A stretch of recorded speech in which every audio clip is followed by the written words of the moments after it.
en train d'envoyer son ange pour agir dans ta vie. Ce matin, toi qui as fait une demande à Dieu, le Seigneur me dit de te dire de rester tranquille. Parce que la demande que tu as faite, elle arrive. La réponse arrive. Je vois une grâce. C'est une grâce que tu as demandé depuis belle lurette. Aujourd'hui, tu n'as même plus espoir sur cette grâce-là. Mais je vois comme si tu reçois cette grâce de façon spontanée. Ce matin, le Seigneur agit encore. Ce matin, le Seigneur agit encore. Merci Seigneur. Merci pour nous égaler. On acclame très fort le Seigneur. Merci.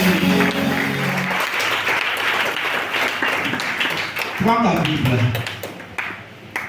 Prends ta Bible. Nous allons lire un passage. Je veux que tu prennes aussi ta Bible. L'évangéliste Rémi, tu vas nous lire Exode chapitre 7, le premier verset. Toi aussi, il faut apprêter le même verset. Exode chapitre 7, le tout premier verset.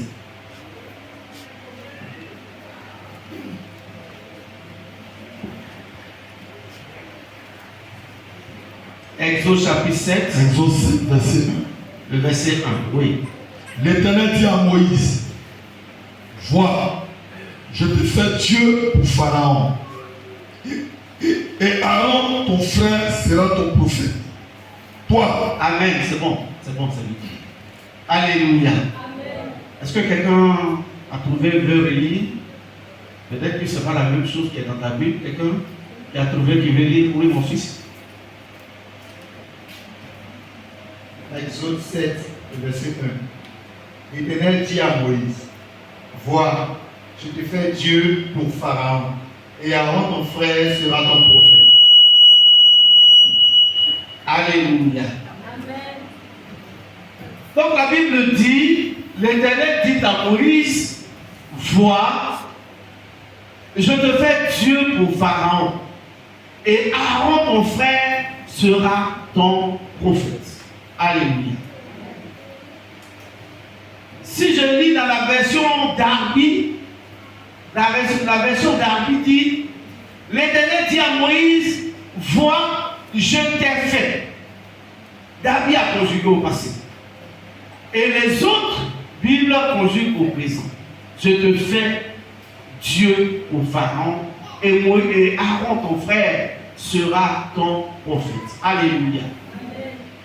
Bien-aimé, je veux encore te dire merci pour ton écoute que tu vas me donner pour environ 35 minutes. Je veux seulement te sortir quelque chose ce matin. Toi qui penses que tu es fatigué, toi qui penses que ta vie est en retard, toi qui penses qu'on ne peut plus rien faire pour toi, c'est pour toi que je veux parler ce matin. Alléluia. Donc prête-moi ton attention pour une trentaine de minutes. Donc ici, bien-aimé dans le Seigneur, c'est Dieu qui parle à Moïse. Et il dit à Moïse, je te fais Dieu pour Pharaon. Et Aaron qui est ton frère, là, il va être le prophète. Je veux d'abord, avant de commencer mon propos, relever deux choses. Dieu n'a pas de problème que tu sois Dieu. Dieu n'est pas inquiété que tu sois Dieu. Ça ne fait rien à Dieu que tu sois Dieu. C'est parmi les hommes qu'on pense que c'est un blasphème de dire à quelqu'un, tu es Dieu. Dieu lui-même, il dit à Moïse, tu es Dieu. Et ici, regardez dans votre Bible, ce Dieu est écrit avec un grand D. Dieu n'a pas de problème que tu sois Dieu. Je comprends que Sarah avait raison d'appeler son mari mon Seigneur. Parce que Dieu n'a pas de problème avec ta divinité. D'ailleurs, Dieu même dans le jardin d'Éden a créé l'homme, c'est pour lui donner la divinité. Dieu est le Dieu des cieux et il voulait que Dieu soit sur la terre. il voulait donc, il avait donné les aptitudes de la divinité à Adam et à Ève. Et regardez bien quand vous lisez, il a donné l'attitude à Adam et Ève eux-mêmes de nommer les animaux. Tellement il a fait confiance et il a donné la divinité. Frère, ce matin, Dieu n'a pas de problème avec la divinité. C'est pourquoi tu peux taper la patrie pour dire je suis un Dieu. Est-ce que tu peux le faire pour moi? Je suis un Dieu. Oh, tape bien ta patrie, je suis un Dieu. Dieu n'a pas de problème que tu sois Dieu. Alléluia. Si tu ne me crois pas, je vais te lire un autre verset. Quelqu'un me prend rapidement Somme 82, le verset 6. Rapidement, Somme 82. Dieu n'a pas de problème. Il a dit dans Genèse chapitre 1, le verset 26, que je vous appelais pour que vous dominiez sur les animaux et sur les poissons. Donc Dieu savait déjà que tu avais des aptitudes de la divinité. Dieu savait que toi et moi, nous étions déjà des dieux. Quelqu'un a trouvé Somme 82, verset 6. Oui, ma fille dit ça rapidement. J'avais dit, vous êtes des dieux, vous êtes tous des fils du Très-Haut. Le verset suivant. Cependant, vous mourrez comme des hommes. Acclame la parole de Dieu. Le Seigneur dit, je vous avais dit, j'ai signé des décrets dans le ciel, avant que vous n'arriviez sur la terre. Je vous avais dit que vous êtes des dieux, mais je suis étonné que vous mourrez comme des hommes. Regardez bien le mot mourir, comme mourir, comment c'est écrit. Avec deux R. J'ai ici des intellos, des gens qui ont fait conjugaison, les maîtresses sont là, les enseignants sont parmi nous. Quand le gars mourir prend deux R, c'est qu'il est au futur. N'est-ce pas, maman, jouer? Donc, Dieu, dans sa préscience, nous a déjà établis comme des dieux, mais on va mourir comme des hommes à cause du péché qu'Adam et Ève ont commis dans le jardin. Donc, le fait que tu sois Dieu là, ça ne dit rien à Dieu. Alléluia. Dans le livre de Jean, chapitre 10, verset 34, c'est la même chose que Jésus a dit. Il dit, on a dit selon votre loi que vous êtes des dieux. Bien-aimé dans le Seigneur, ce n'est pas un blasphème que tu sois un Dieu. Tu es un Dieu. Première vérité que je voulais établir, c'est que tu es un Dieu. Amen. Je suis un Dieu. Amen. Nous sommes des dieux. Amen. Deuxième vérité, Dieu est le Dieu général. Mais en nous établissant Dieu, il nous établit Dieu sur quelque chose. Dieu sur un peuple. Dieu sur une famille. Dieu sur une divinité. C'est pourquoi Dieu dit, j'ai établi Dieu pour Pharaon. Donc tu n'es pas Dieu pour remplacer Jésus-Christ. Tu n'es pas Dieu pour remplacer l'éternel Dieu. Comme on a vu les gens se déclarer Dieu. Mais tu es Dieu pour une divinité. Tu es Dieu pour les sorciers de ton village. Amen. Tu es Dieu pour les sorciers de ton pays. Amen. Alléluia. Amen. Donc, tu es Dieu. Deuxième vérité, l'homme n'est jamais Dieu pour remplacer le grand Dieu. L'homme est Dieu pour être établi sur quelque chose, sur un peuple, sur une divinité. Amen. Ce matin, tu es le Dieu de ta famille. Amen. Tu es le Dieu sur les sorciers de ta famille. Amen. Tu es le Dieu sur les sorciers de ta région. Tu es le Dieu sur les sorciers et les sorciers, les satans et les suppôts qui sont en train de régner dans ton village, qui sont en train de préparer leur descente. Mais je te déclare ce matin, tu es tellement Dieu qui ne pourront rien te faire. N'aie pas peur d'aller au village parce que tu es un Dieu. Les sorciers ont peur de toi. Je le parle dans mon message.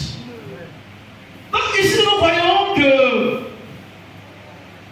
Moïse, le nom Moïse qui signifie sauver des hommes, vous connaissez l'histoire, parce qu'en effet, Moïse est né dans des conditions particulières.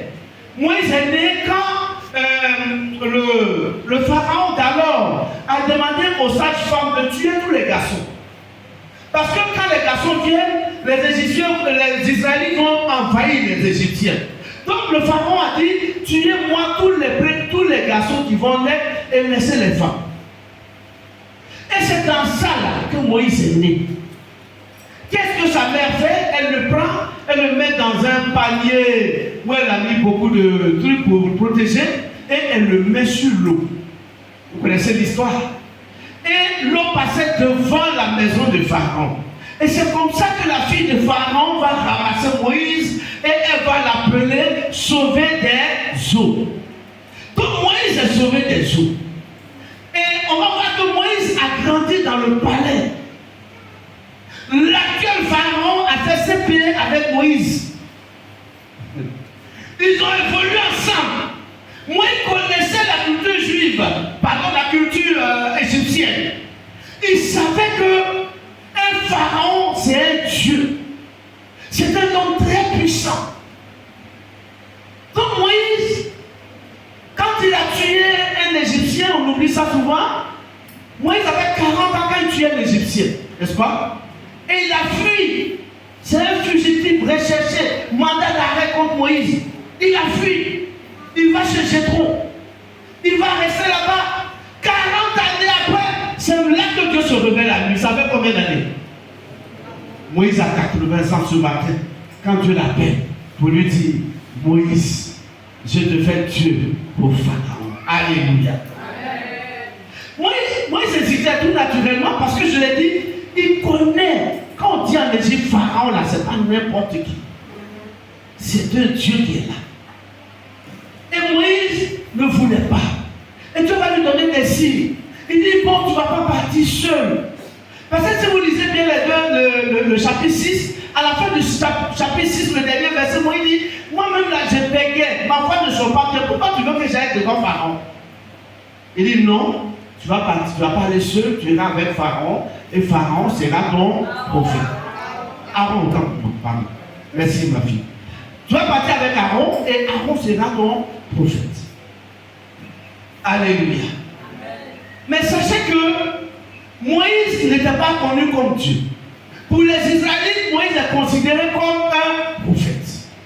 Mais ce matin, Dieu dit à Moïse que tu changes de titre, mais tu passeras de statut de prophète à son statut de Dieu. Alléluia. Donc Moïse va partir. Et on dit tu es Dieu. Aaron va t'accompagner comme ton prophète. Mais pourquoi Moïse avait peur d'aller affronter Pharaon? Ça va me permettre de vous donner quelques qualificatifs, c'est ça? Quelques attributs de Pharaon qui font que Moïse avait peur d'aller. Premièrement, Pharaon est le roi d'Égypte. L'Égypte c'est quoi? L'Égypte c'est le pays de ta souffrance. L'Égypte c'est le lieu de tes souffrances, de tes malheurs. L'Égypte c'est le lieu de tes souffrances. C'est le lieu de ton esclavage. C'est là où tu travailles beaucoup et tu ne reçois rien. C'est là que tout ton argent que tu fais, tu ne le reçois pas parce que les pharaons et les Égyptiens te le soutirent. Et l'Égypte, c'est là où tu es toujours malade. La maladie ne veut pas te laisser parce que la maladie veut t'emporter. L'Égypte, c'est là où tu fais tout, mais tu as l'impression que tu ne fais rien. L'Égypte, c'est là où tu cherches ton mariage depuis des années et tu n'arrives pas à rentrer dans ton mariage.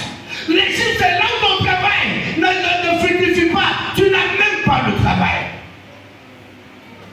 C'est là l'Égypte. Et Pharaon est le souverain de cette Égypte-là. Alléluia. Ce territoire de ta souffrance, c'est là que Pharaon est établi. Ce matin, je vais déclarer au nom de Jésus que tout Pharaon qui est établi sur le territoire de ta souffrance, au nom puissant de Jésus, ce matin, il déménage. Non, tu n'as pas bien compris. J'ai dit, tout Pharaon qui a su sur tes bénédictions, qui a su qui règne sur ta richesse, sur ton élévation, sur tes grâces, et qui t'empêche de rentrer dans ces choses, ce matin, par la puissance de cet esprit, ce Pharaon va déménager au nom de Jésus. Alléluia. Pharaon est le roi d'Égypte. Première attribution. Qui est Pharaon? Pharaon, c'est celui qui vient t'installer. Quand vous lisez la Bible, il y a 3 types de Pharaon. Mais je ne vais pas retourner dans tout ça. Pharaon, c'est lui qui t'installe, qui te dit va là, qui te dit viens ici, qui te dit fais ça. Souvenez-vous, quand Joseph est allé chercher ses frères en Égypte, ses frères avec même son père Israël, quand ils sont arrivés, Pharaon va leur poser la question. Vous qui êtes venus là, vous faites quoi? Ils ont dit, notre Seigneur, nous sommes des éleveurs. Il dit chez nous en Égypte, l'élevage, ce métier d'éleveur que vous faites est une sorte d'abomination. Donc vous n'allez pas habiter avec nous, mais je vais vous installer à Goshen. Quelqu'un a vu ça, non? Lisez un peu, on va voir. Il dit je vais vous installer à Goshen. Pharaon, c'est lui qui t'installe à Goshen. Parce qu'il sait que quand tu es avec lui, tu vas prendre des bénédictions. Il te met dans des limitations. Ce Pharaon, c'est celui-là qui te met dans les limitations. Qui fait qu'aujourd'hui, malgré tout ce que tu gagnes, tu ne peux pas avoir une bonne maison. Pharaon, c'est lui qui te donne des limitations. Où tu vas aller, où tu vas venir. Combien de fois tu cherches à voyager, tu n'arrives pas à voyager. Pharaon te donne des limitations. Pharaon te donne des limitations en ce sens que c'est lui qui te dit quelle maladie doit t'attaquer et quel jour tu vas mourir.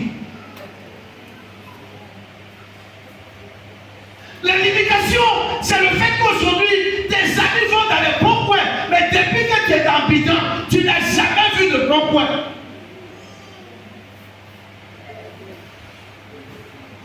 Alléluia.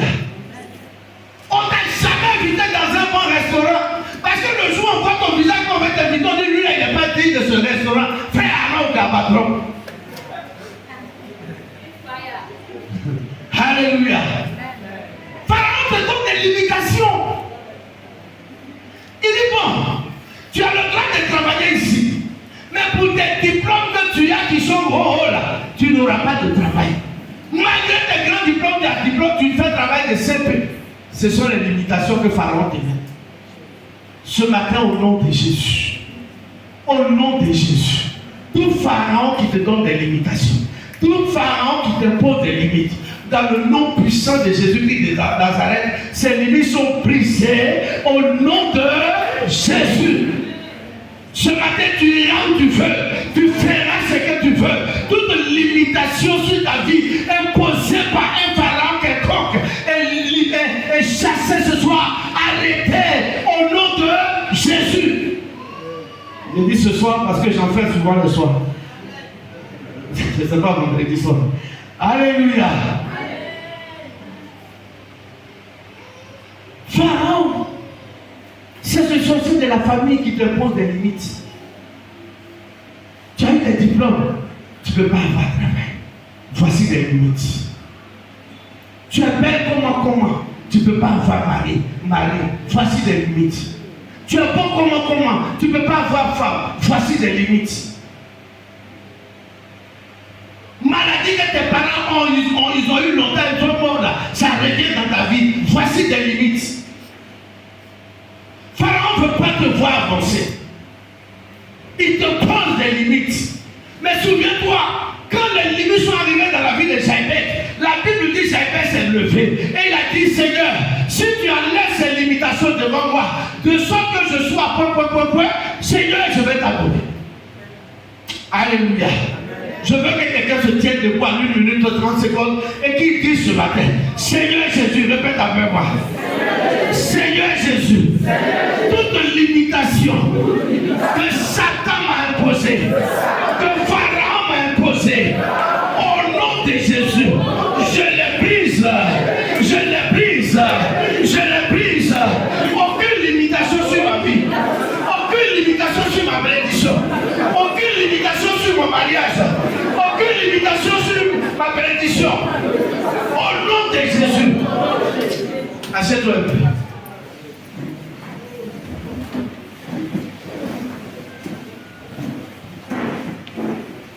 Qui est Pharaon? On a déjà donné deux définitions, non? On va trouver encore. Pharaon, c'est celui qui te contrôle à partir du trône. Alléluia. C'est celui qui te contrôle à partir du trône. Laissez-moi faire un petit détour en arrière.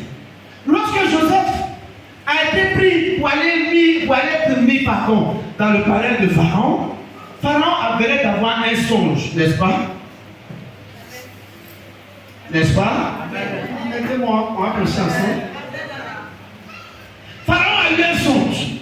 Et il a demandé à Joseph le sens ou la signification de ce songe. Et Joseph va lui dire, tout ce qu'il y avait autour de truc, il fallait un homme pour gérer les biens de sorte que l'Égypte ne soit pas dans la disette. Et Pharaon lui dit, mais ça, on ne peut pas trouver un homme comme ça, si ce n'est que toi, Joseph. Alléluia. À ce stade, on a applaudi Pharaon, on dit, oh, il est bon, il est gentil. Mais il y a quelque chose qui s'est ajouté derrière. Le chapitre 41, verset 40 nous dit, seul le trône me séparera de toi. Seul le trône me mettra au-dessus de toi. Voilà ce que ça dit exactement. Alléluia. Le trône, c'est quelque chose de dangereux, bien aimé. Je vous explique. Nos hommes de Dieu nous disent souvent, prions pour les autels. On détruit les autels, c'est vrai. Mais craignez celui qui est sur le trône. Celui qui est sur le trône de votre famille, quels que soient les petits autels que vous allez briser, c'est sa décision qui marche. Regardez Joseph. Quand vous lisez le chapitre 40, dont je parle, verset 40, il dit à Joseph, le pharaon dit à Joseph, tout mon peuple doit t'obéir. Celui qui se lève contre toi, là, il a chaud avec toi et avec tout le peuple. Joseph pouvait tout faire. Joseph pouvait aller, il pouvait commander, il pouvait dire, casser la maison de Yopougon, ils vont casser. On applaudit ces choses-là, on voit la télé. Mais derrière Joseph, il y a un pharaon qui est assis sur le trône. Alléluia. Quel pharaon est assis sur le trône de ta famille? Quel pharaon est assis sur le trône de ta famille? Alléluia. Quel pharaon est assis sur le trône de ta famille? C'est Joseph Foufoua qui prend les décisions. Mais Joseph est soumis à quelqu'un de supérieur. C'est Pharaon. Tu peux voir une 4x4 limousine climatisée noire. Tu vois quelqu'un en volant, en train de conduire. Tu penses que c'est lui qui donne la direction. C'est pas lui, hein. Il y a un fourreau qui est couché derrière, pied croisé. Il a le téléphone en main, en train de manipuler. C'est lui qui dit passe à gauche, va à droite, allons au milieu. Sinon, celui qui est au volant là, il est téléguidé. Les petits sorciers de vos familles, vous voyez qu'ils se tapent leur poitrine là. Ils sont téléguidés. Parce qu'il y a quelqu'un qui est sur le trône, qui impose, et lui, eux, ils s'exécutent. Je ne veux pas aller plus loin. Sinon, j'allais vous parler du gouvernement. Je ne veux pas. Il faut le mettre en prison. Les autorités sont assises là, qui n'ont qu'à parler comme ça. Donc, lorsqu'il y a quelqu'un qui parle, il y a quelqu'un qui commande. Bien aimé, je veux te dire, dans les familles, dans nos régions, dans nos villages, il y a des pharaons qui sont sur les trônes, qui contrôlent, qui imposent, qui demandent. Vous pensez que c'est pour rien? Les belles filles qui t'habitaient, ça va au village, elles reviennent, on dit qu'on les a attachées là-bas. Pharaon a dit, oh, je veux telle, les plus belles là. Prenez 3 pour les faire des dessins. Alléluia. Ce matin, répète après moi, Seigneur Jésus, Seigneur Jésus, tout Pharaon, sur le trône de mon village, sur le trône de ma famille, au nom de Jésus, je te dégage, je te dégage, je te dégage. Alléluia. Il faut que les chrétiens sachent ces choses-là. On casse les hôtels. Hôtel a eu un dessus, pas hôtel où on dort, non. Les hôtels de famille. Nos hommes de Dieu nous ont dit, casser les hôtels, il y a une expression qui dit quoi là? détruisait les hôtels. Mais derrière les hôtels, il y a un pharaon. Et je déclare ce matin, tout pharaon assis sur la famille de quelqu'un qui impose des lois, au nom de Jésus, tu es dégagé par l'Esprit de Dieu. Tu es dégagé par la puissance de Dieu. Tu es dégagé par la gloire de Dieu. Tu es dégagé au nom de Jésus. Alléluia. Ah, aujourd'hui, Satan joue. Je pose encore une dernière question, ou une avant-dernière question. Qui est Pharaon? Qui est Pharaon? Pharaon, c'est le comploteur contre la bénédiction de ta famille. Pharaon, c'est le comploteur contre les bénédictions des enfants de la famille, de tous ceux qui veulent réussir. Pharaon voit leur étoile. Quand Moïse allait voir Pharaon, Moïse lui dit, laisse aller mon peuple. Il dit, non, je ne laisserai pas. Il dit, bon, écoute, il a jeté Aaron a jeté le bâton est devenu serpent. Il dit, ah, c'est ça. Ça, c'est petit, hein. Mais moi aussi, j'ai des gens qui font ça. Il a envoyé des gens. Il a envoyé ses magiciens. Ils ont aussi avalé les serpents. Mais le problème, ce n'est pas d'envoyer des ingénieurs pour fabriquer des serpents. Le problème, c'est le serpent de qui peut avaler le serpent de qui? Alléluia. Frère, quand je dis mariage, quelqu'un va me dire les hommes du monde se marient, les païens se marient. C'est vrai. Mais le mariage de qui peut avaler le mariage de qui? Parce que je connais des gens où moi je travaille. Tous les jours, les enfants qui viennent sont orphelins. Pas orphelins parce qu'ils ont perdu quelqu'un, mais les coups sont toujours divisés. Maman vient pas, papa vient pas, tu sais ça. Et c'est compliqué. Mais un foyer chrétien résiste quelle que soit la tempête. Je déclare ce matin, au nom de Jésus, tout foyer chrétien, quel que soit le vent, quelle que soit la tempête, que tout démon qui va se lever pour résister ou pour enlever ce foyer soit vaincu et que ce foyer tue comme du fer, au nom puissant de Jésus. Ce matin, c'est pas tout le monde. Les magiciens peuvent faire des serpents, mais les vrais serpents avalent les serpents des magiciens. Ta bénédiction va avaler la bénédiction de tes ennemis. Ta bénédiction va avaler la bénédiction de tes ennemis. Ta bénédiction va avaler les bénédictions de tes ennemis. Frère, tu souffres parce que Pharaon connaît ton étoile. Mais ce soir, ou ce matin, tout Pharaon qui va se lever contre ton étoile, que ses yeux soient cassés au nom de Jésus. Amen. Donc Pharaon, il sait qu'il peut être plus riche que lui. Ça va dire, mais si ces gens-là, les Égyptiens là, s'ils s'en vont là, nous on est foutus. Il sait déjà. Pharaon sait que tu seras plus riche que lui. Pharaon sait que ta bénédiction là, c'est pas n'importe quoi. Pharaon sait que ton mariage qui arrive là, c'est pas n'importe quel mariage.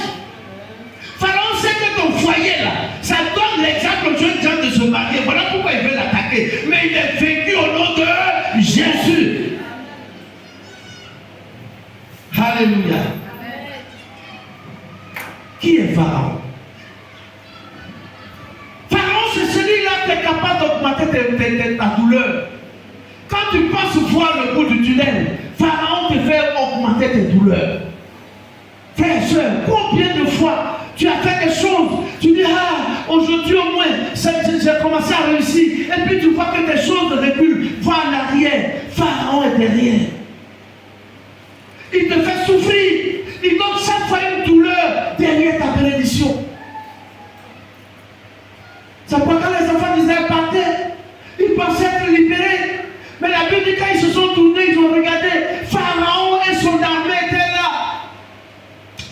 Au nom de Jésus, tout Pharaon qui va vouloir te poursuivre ta bénédiction, au nom de Jésus ce matin, il est vécu au nom puissant de Jésus. Je vais terminer. Alléluia. Maintenant, le dernier point sur lequel je vais terminer, c'est qu'est-ce qui se passe quand Dieu te rend Dieu devant Pharaon. Quand Dieu te fait Dieu devant Pharaon. C'est par là qu'on est. devant Pharaon, d'ailleurs, il te donne plus d'autorité. C'est pourquoi, enfant de Dieu, ne pleure pas devant ta situation, mais ça demande l'autorité à Dieu. Parce que Dieu est plus capable de te donner une autorité qui va valer la difficulté que tu as. Quand Dieu te fait Dieu, il te donne l'autorité. Moi, il savait que Pharaon, c'est un Dieu. C'est pourquoi Dieu va lui enlever le titre de sauveur par les hommes. Dieu va lui enlever le titre de prophète et il va lui donner le titre de Dieu. Alléluia.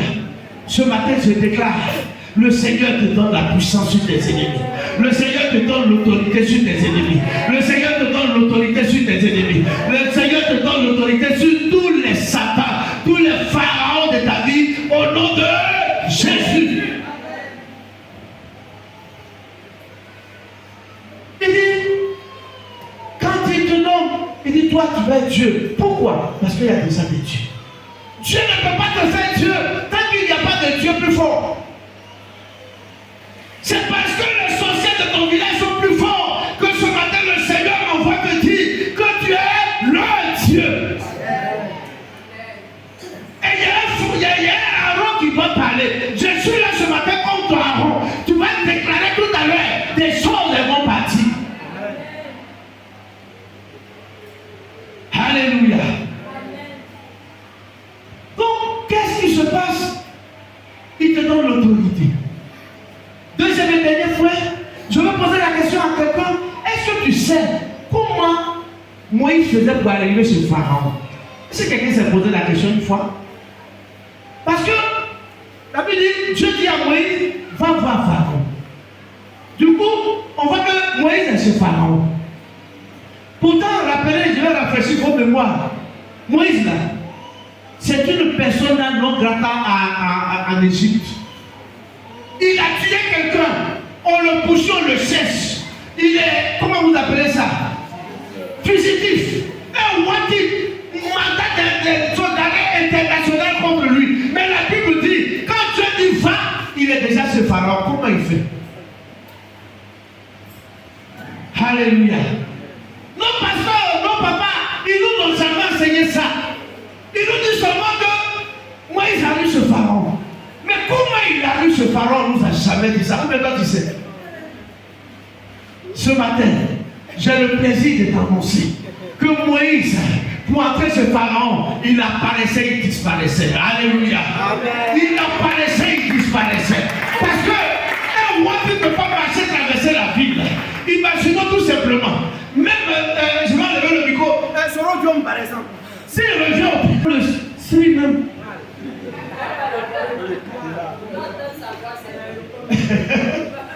Alléluia. Donc je me suis posé la question, comment Moïse, un roi qui a tué puis qui a fui, comment 40 ans Dieu le rencontre chez son père là-bas, et puis on dit va, il s'en va, il arrive. Je t'annonce que Moïse avait l'art d'apparaître et de disparaître. Et le matin, peut-être à 6 heures, le temps que Pharaon se lève pour faire son alakoubarou ou bien son ablution, pouf! Alléluia, comme le Seigneur. Pouf, tu vois, Moïse est devant lui. Quand il parle, il discute, soit il s'entend, il ne s'entend pas, paf! Moïse est parti. Alléluia. Frères et sœurs, ce matin je déclare sur ta vie, au nom de en ma qualité d'Aaron le prophète, que Dieu te donne le pouvoir d'apparaître devant et de disparaître devant tes ennemis. Dieu te donne le pouvoir d'apparaître et de disparaître devant tes ennemis. Alléluia. Tu vas apparaître en songe à celui qui a du travail qui ne veut pas te donner là. Je dis que ton image va apparaître en songe. Et ça va le forcer à te donner le travail. Au nom de Jésus. Regarde. L'homme qui sait quand tu sais qu'il n'arrive pas. Le mariage que tu cherches. Dieu va envoyer ton image dans le rêve à l'homme idéal. Pendant qu'il dort, l'image de la belle femme que tu es va apparaître et il va changer de décision. Si vous l'êtes avec Colette, il va dire non, je change. Je veux maintenant la princesse de l'EPM.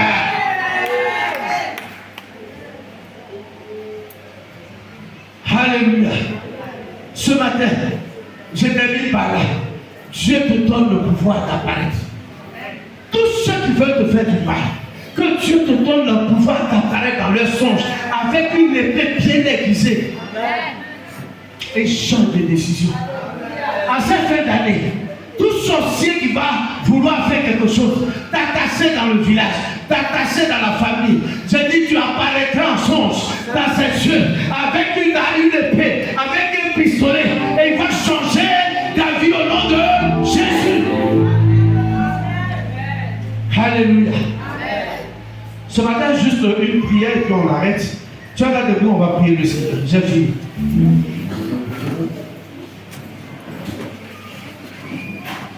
Ce matin, tu vas parler à tout Pharaon. On a cité plusieurs choses que Pharaon fait. Plusieurs caractéristiques de Pharaon. Certainement, tu es intéressé au une caractéristique est la tienne. Ce matin, tu vas parler à tout Pharaon sur ta vie. Tout Pharaon qui t'empêche. Tu vas demander, tu vas le chasser ce matin. Oh, tu vas demander au Seigneur de te donner la puissance de chasser de ta vie tout Pharaon qui veut s'attarder, tout Pharaon qui a bloqué ta vie jusqu'ici, tout Pharaon qui t'empêchait d'évoluer, tout Pharaon qui est la base de ta difficulté, tout Pharaon qui est la base de tes échecs. Prie le Seigneur ce matin. Prie le Seigneur. Prie le Seigneur. Ou bien attends, je vais te parler là. Quand tu parles, répète après moi, tu n'es pas chaud pour prier. Répète après moi. Seigneur Jésus. Seigneur Jésus. Tout Pharaon qui est dans ma vie, qui empêche ma bénédiction, qui empêche mon élévation, qui empêche ma gloire, ce matin, par la puissance de Jésus, je te chasse, tu libères ma vie, Prie le Seigneur, prie le Seigneur, prie le Seigneur, prie ce matin, chasse ce matin, tout Pharaon qui empêche la bénédiction d'arriver. Chaque ce matin, tout Pharaon qui est derrière ton élévation et qui empêche ton élévation. Chaque ce matin, tout Pharaon qui veut créer la désolation dans ta famille. Chaque ce matin, tout Pharaon qui veut te réduire dehors. Chaque ce matin, tout Pharaon qui demande des limitations. Il te pose des limitations. Prie le Seigneur ce matin. Prie le Seigneur ce matin. Tout Pharaon qui te pose des limites, qui dit que tu ne vas jamais voyager, au nom de Jésus, son règne est terminé ce matin. Prie le Seigneur, prie le Seigneur.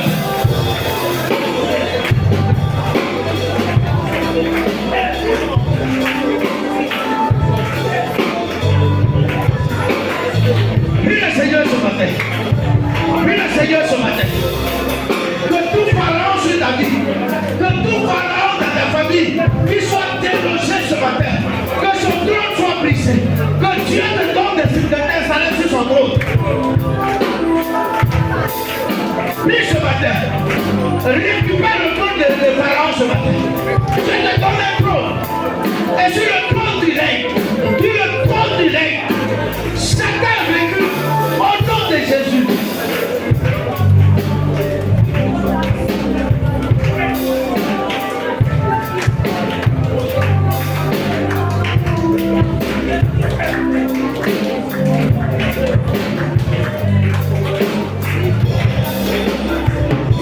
Alléluia. Lève la main droite, je prie pour toi. Lève la main droite ce matin et crois sincèrement que tout Pharaon dans ta destinée, tout Pharaon dans ta vie, tout Pharaon dans ta famille, tout Pharaon dans ton foyer, tout Pharaon dans ton mariage, tout Pharaon dans ton travail ce matin déménage. Je prie pour toi. Éternel notre Dieu, notre roi. Tu nous as donné le pouvoir, as-tu dit, de marcher sur les scorpions, sur les serpents et sur toute la puissance de l'ennemi. Seigneur, ce matin, tout Pharaon dans nos vies, dans nos activités, qui nous impose des limitations, son règne est terminé au nom de Jésus. Père, tout Pharaon qui prend des décisions sur notre vie, qui nous impose la souffrance, ce matin, je déclare la fin de ces souffrances au nom puissant de Jésus. Seigneur, que ta grâce soit sur tes enfants. Merci pour ta fidélité. Pharaon est vaincu. Le peuple d'Israël est libéré ce matin. Seigneur, tes enfants sont libérés ce matin. Seigneur, tes enfants sont libérés ce matin. Au nom puissant de Jésus. Acclame le Seigneur très fort.